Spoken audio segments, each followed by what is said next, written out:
Thank you very much for coming to the interview. Can you hear me? Yes, slightly. Okay, I'll speak up. Yes, very good. So today I would like to ask you about your life memories in Japan Hi. as a child. Hi. Okay, what made you come to Japan as a child? My father was an officer in the Air Force. He was assigned to go to Japan. We were his family and we went with him. So What year for how long? we were in Japan for 3 years from 1957 through 1960. Oh, what was your first impression of Japan and Japanese people? Well, I am very fond of Japan and Japanese people. They were very gracious, very kind to me. We felt so comfortable. We first lived in Kyushu, outside Fukuoka, outside Itazuke Air Base, in a village called Kasugabaru.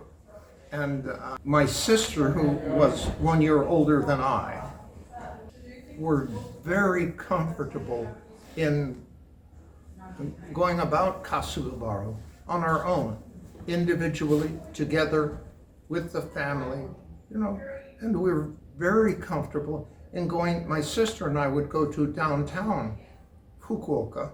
We would ride the densha to get downtown. We'd go ice skating and we'd do a little shopping as 11 and 12-year-olds, 12 and 13-year-olds, all by ourselves. Who taught you how to get the tickets, train tickets, and go to downtown? We had a wonderful maid, Shikuko-san, who taught us everything. And so if we needed instruction, she would teach us. Also, my friends taught us, my Japanese friends taught us. So I would go to a neighboring town, zasshunokuma, on the densha at night to take judo lessons. And they said I could just go and say zasho. I didn't have to say zasshunokuma at the ticket office, and I would get a ticket for that length of train ride. And it was fabulous. So here I am, at 11 and 12, riding at night on the densha to a neighboring community and walking by myself through the town. And I remember the pachinko parlors. And I'd walk up the hill to the school and take lessons. So Judo school. Hi. Did you have any Japanese friends? I did. I don't recall specifically. There were the kids and the boys in the neighborhood, and I played together and did things together. So Tell me about your house. our house? Yes, is it within the military base? No, we lived off base. We never lived on base in Kyushu. So Mr. Matsumoto was, I think, a well-to-do coal merchant, and he had a large garden, and my father arranged with him, I think, for a house to be built, more of an American style house, in a portion of Mr. Matsumoto's garden. And so it was, there were certainly aspects of Japanese culture and architecture to it, but it was also more American style.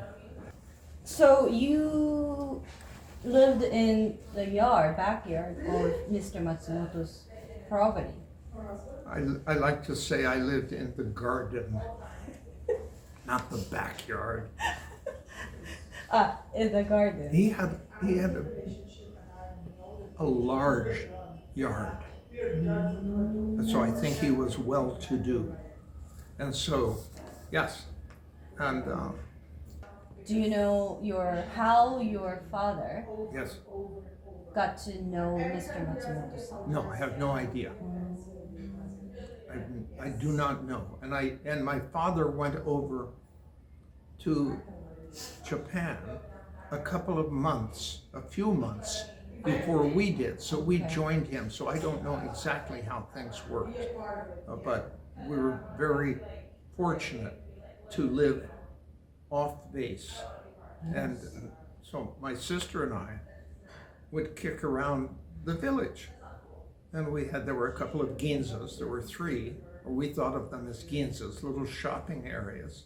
And we knew the merchants, we met the merchants, dealt with them, bought from them, chatted with them to a limited extent because our Nihongo wasn't all that good. But I do remember going to shops and saying, "Gomen kudasai," as we entered, and learning basic conversation from Shikuko-san, who I think, as I've told you, taught me to speak like a girl at the 16th century imperial court. So I always thought that the word for money was okane. I didn't realize it was kane until many years later, that sort of thing. So she was a very good influence on us. I see. Were people able to understand English, the neighbors, or zero English? We didn't have. Or maybe shop people? When we talked to people, yes. The neighbors were Byoin, yes, next door. Clinic? Hospital? Hospital, yeah. And so we didn't interact with the neighbors, immediate neighbors, very much. But yes, we could communicate, and English was not all that common at the time. Now It was different from the way it is now, where it is. Japanese are very educated and and they speak English much more readily. But we didn't have, I don't recall much trouble in communicating. So there was a clinic or the doctor next to your house? Hospital. Did you go there? No. Oh. Okay. But it was right there. Oh. And at the end of the block there were the Densha tracks. Yeah. Was Mr. Matsumoto able to speak English? I did not converse with Mr. Matsumoto, so I don't know. Oh. No. Okay. No. Oh, interesting. What were you eating back then? Pardon? Eat. Oh. Your mother cooked for you American food, or Hi. Shikuko-san cooked for you Japanese? I don't think Shikuko-san cooked so much. Shikuko-san made patterns and sewed and did flower arranging. My mother cooked and took care of things. So yes, we certainly had some Japanese food, but I think we, in large part, at home had American food. Like what kind? What? Tell me. Oh, I would think spaghetti and. But back then in late 50s, Yes. Available those spaghettis? Oh yes. Available Oh yes. at the regular Japanese store, like a supermarket? No. On base, there was the commissary. And the commissary was like a grocery store. Okay. So if you wanted American style food, you got it at the commissary. Otherwise, we shopped for food in the market, at the ginzas. So your mother had to go to the supermarket in the base and then did some shoppings and brought those back Yes. to the local house. Yes, brought them back to our house. Oh yeah. Very interesting. Yes, and also we would and my mother enjoyed the Hana lady, the woman who came by with the cart of flowers. Hana means flower in Japanese. Yes. Hana lady.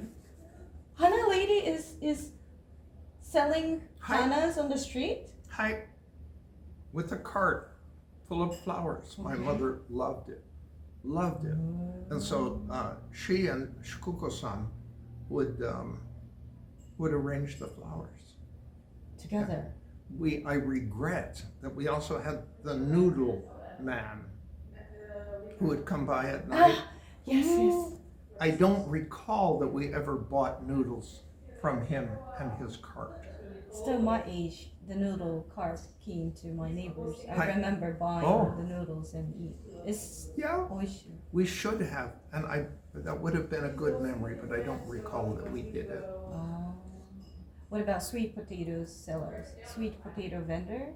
I don't recall a sweet potato vendor. I see. But I would kick around. We called them ginzas, and I would buy there. I would buy things there, and they were very good to me. I bought hibachis, and we lived about 4 blocks from these little shops, and I remember they were heavy. Yes. And I had to carry them all the way back, but I bought a couple of hibachis there. Yeah. Okay. What about school? Tell me about your school, elementary school. My school was on the Air Force Base, on Itazuke Air Force Base. Most Americans called it Itazuke. But, K-E, Itazuke, right? Itazuke. Itazuke, K-E, yes. K-E, but people pronounce it as Itazuke. They were idiots.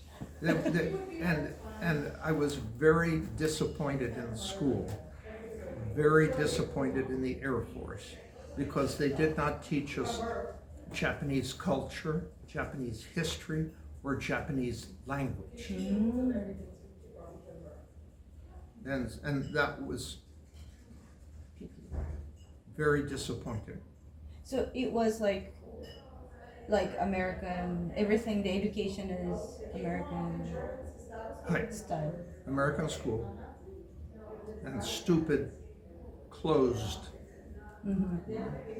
You know what they call blinders on horses that cover their eyes so they only look forward? That's the way the Air Force was. Okay. They had blinders on and they only looked forward and saw just those things. They didn't teach what they should have. Do you still have connections with the old classmates back then who lived in Japan? Zero. Do you remember the school name? Well, the school name at Itazuke was Itazuke. It was just the school on the base. That's it? When we moved to Tokyo, it was Narimasu. I went to school in 8th grade at Camp Drake School. And in 9th grade, I went to Narimasu. Now it's in Saitama, not Tokyo. Narimasu is, I think it's now Saitama district, Saitama prefecture. Oh. Maybe back then Tokyo, maybe, but very close. But now Narimasu is in Saitama prefecture. Okay. So how long in Narimasu and how long in Itazuke? Itazuke kasugabaru, 1 year. So 57 to 58. Yes. And 58 to 60. Yes. Narimasu. Tokyo. We moved to Tokyo. Okay. And my father was in charge of housing for the Tokyo area. Okay. And so we moved. For military people. Yes, military people, exactly. はい。 And so we moved and we stayed in the Sankaido Hotel. Demo, For how long? 2 or 3 months Okay. upon arriving. We stayed in the Sankaido Hotel, except it had 5 stories. Okay. Sankaido. Had 5 stories. And we were in downtown Tokyo. Downtown Tokyo. So Hi. like which area? Like, No, do you remember? we were in downtown Tokyo. That's as Like close as Fukuoka? I'm gonna get. And we were across from the American embassy. Oh, Minato word. Minatoku. Yes. Oh. And Near Roppongi. For if you say so, I'm a 12-year-old kid, 12 and 13. I just know I'm in downtown Tokyo in the Sankaido Hotel, and the embassy is across the street. Now I had learned to bow. I could say, "Oh yeah, I still do." I bow all the time. hotel for a couple of months, and afterwards you were in Tokyo for 2 years, Yes. but you have a stronger memory of Fukuoka rather than Tokyo. That's very interesting. Kyushu. Yes. That's very interesting. Oh, it is. It is. But Kyushu, Fukuoka, Kasugabaru was more Japanese. Nah? Compared to Tokyo, you mean? Tokyo was, I lived on Grant Heights, which was, I think, an old Japanese Air Force base, but now it's all housing for Americans. So I would get out, but I was thinking down outside the Sankaido Hotel with the American Embassy across the street. One day, there was a demonstration. And you know, the Japanese are very good at demonstrating. You know, so a big deal going on outside the embassy, objecting to something about American armed forces. I was walking Fuji-san, our dog. You had a dog. I had a dog. And Fuji-san, so we walked, and my parents were a little worried Yes. that there was this big demonstration going on across Against the street. American. Yes. And so, but I went by, I didn't know. There were a bunch of people out there, okay. I went by, I bowed, I said, "Konnichiwa." And those who saw me were very polite to me. And there was no danger. But it was, that was quite an experience. But with Japanese people, if you behave politely, thoughtfully, response is very polite and proper. So that was quite something. Oh, okay. Great, thank you.